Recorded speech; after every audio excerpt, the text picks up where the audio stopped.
Subseção 3 das leis. Artigo 61. A iniciativa das leis complementares e ordinárias cabe a qualquer membro ou comissão da Câmara dos Deputados, do Senado Federal ou do Congresso Nacional, ao Presidente da República, ao Supremo Tribunal Federal, aos Tribunais Superiores, ao Procurador-Geral da República e aos cidadãos, na forma e nos casos previstos nesta Constituição. Parágrafo 1º. São de iniciativa privativa do Presidente da República as leis que, inciso 1, fixem ou modifiquem os efetivos das Forças Armadas, inciso 2, disponham sobre a criação de cargos, funções ou empregos públicos na administração direta e autárquica ou aumento de sua remuneração, a linha B, organização administrativa e judiciária, matéria tributária e orçamentária, serviços públicos e pessoal da administração dos territórios.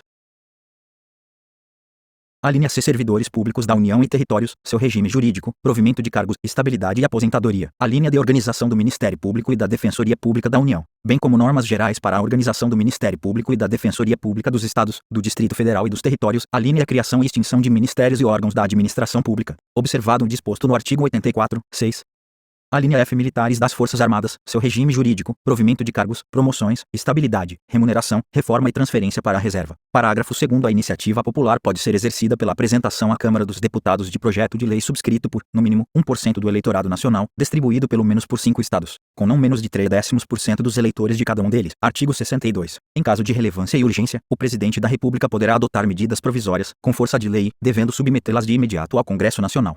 Parágrafo 1º. É vedada a edição de medidas provisórias sobre a matéria e, relativa à nacionalidade, cidadania, direitos políticos, partidos políticos e direito eleitoral. A linha B, direito penal, processual penal e processual civil. A linha C, organização do Poder Judiciário e do Ministério Público, a carreira e a garantia de seus membros. A linha D, planos plurianuais, diretrizes orçamentárias, orçamento e créditos adicionais e suplementares, ressalvado o previsto no artigo 167, parágrafo 3º. 2. Que vise a detenção ou sequestro de bens, de poupança popular ou qualquer outro ativo financeiro. 3. Reservada à lei complementar. 4. Já disciplinada em projeto de lei aprovado pelo Congresso Nacional e pendente de sanção ou veto do Presidente da República. Parágrafo 2º. Medida provisória que implique instituição ou majoração de impostos, exceto os previstos nos artigos 153, 1, inciso 2, 4, 5 e 154, inciso 2, só produzirá efeitos no exercício financeiro seguinte se houver sido convertida em lei até o último dia daquele em que foi editada. Parágrafo 3º. As medidas provisórias, ressalvado o disposto nos parágrafos 11 e 12, perderão eficácia, desde a edição, se não forem convertidas em lei no prazo de 60 dias, prorrogável, nos termos do parágrafo 7º, uma vez por igual período, devendo o Congresso Nacional disciplinar, por decreto legislativo, as relações jurídicas delas decorrentes. Parágrafo 4º. Prazo a que se refere o parágrafo 3º contar-se-á da publicação da medida provisória, suspendendo-se durante os períodos de recesso do Congresso Nacional.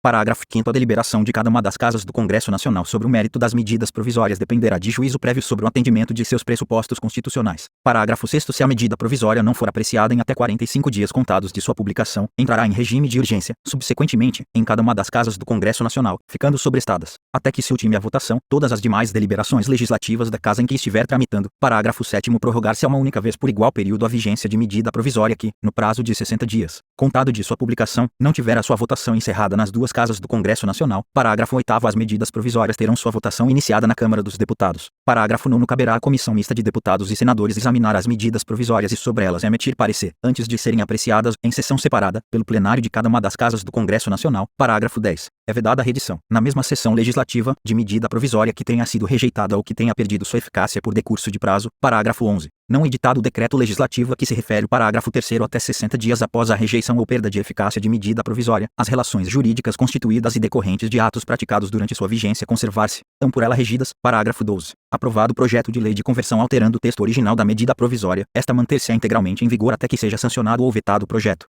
Artigo 63. Não será admitido aumento da despesa prevista, inciso 1, nos projetos de iniciativa exclusiva do Presidente da República, ressalvado o disposto no artigo 166, parágrafo 3º e parágrafo 4º. Inciso 2, nos projetos sobre a organização dos serviços administrativos da Câmara dos Deputados, do Senado Federal, dos Tribunais Federais e do Ministério Público.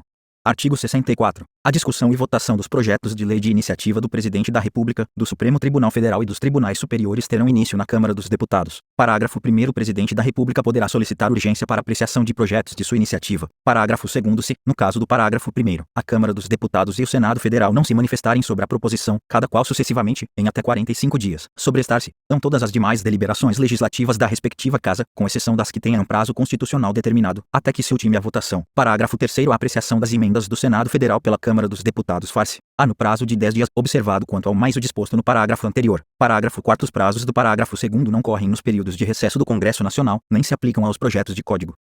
Artigo 65. O projeto de lei aprovado por uma casa será revisto pela outra, em um só turno de discussão e votação, e enviado à sanção ou promulgação, se a casa revisora o aprovar, ou arquivado, se o rejeitar. Parágrafo único. Sendo o projeto emendado, voltará à casa iniciadora. Artigo 66. A casa na qual tenha sido concluída a votação enviará o projeto de lei ao Presidente da República, que, aquiescendo, o sancionará. Parágrafo 1º. Se o Presidente da República considerar o projeto, no todo ou em parte, inconstitucional ou contrário ao interesse público, vetá-lo-á total ou parcialmente, no prazo de 15 dias úteis, contados da data do recebimento, e comunicará, dentro de 48 horas, ao Presidente do Senado Federal os motivos do veto. Parágrafo 2º. O veto parcial somente abrangerá texto integral de artigo, de parágrafo, de inciso ou de alínea. Parágrafo 3º. Decorrido o prazo de 15 dias, o silêncio do Presidente da República importará sanção. Parágrafo 4º. O veto será apreciado em sessão conjunta, dentro de 30 dias a contar de seu recebimento, só podendo ser rejeitado pelo voto da maioria absoluta dos deputados e senadores, redação dada pela Emenda Constitucional número 76, de 2013. Parágrafo 5º. Se o veto não for mantido, será o projeto enviado, para promulgação, ao Presidente da República.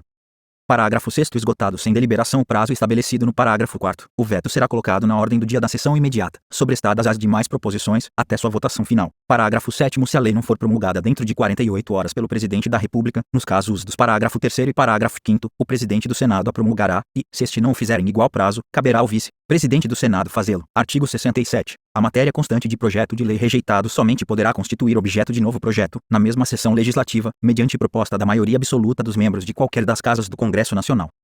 Artigo 68. As leis delegadas serão elaboradas pelo Presidente da República, que deverá solicitar a delegação ao Congresso Nacional. Parágrafo 1º. Não serão objeto de delegação os atos de competência exclusiva do Congresso Nacional, os de competência privativa da Câmara dos Deputados ou do Senado Federal, a matéria reservada à lei complementar, nem a legislação sobre. Inciso 1. Organização do Poder Judiciário e do Ministério Público, a carreira e a garantia de seus membros. Inciso 2. Nacionalidade, cidadania, direitos individuais, políticos e eleitorais. Inciso 3. Planos plurianuais, diretrizes orçamentárias e orçamentos. Parágrafo 2º. A delegação ao Presidente da República terá a forma de resolução do Congresso Nacional, que especificará seu conteúdo e os termos de seu exercício. Parágrafo 3º. Se a resolução determinar a apreciação do projeto pelo Congresso Nacional, este a fará em votação única, vedada qualquer emenda.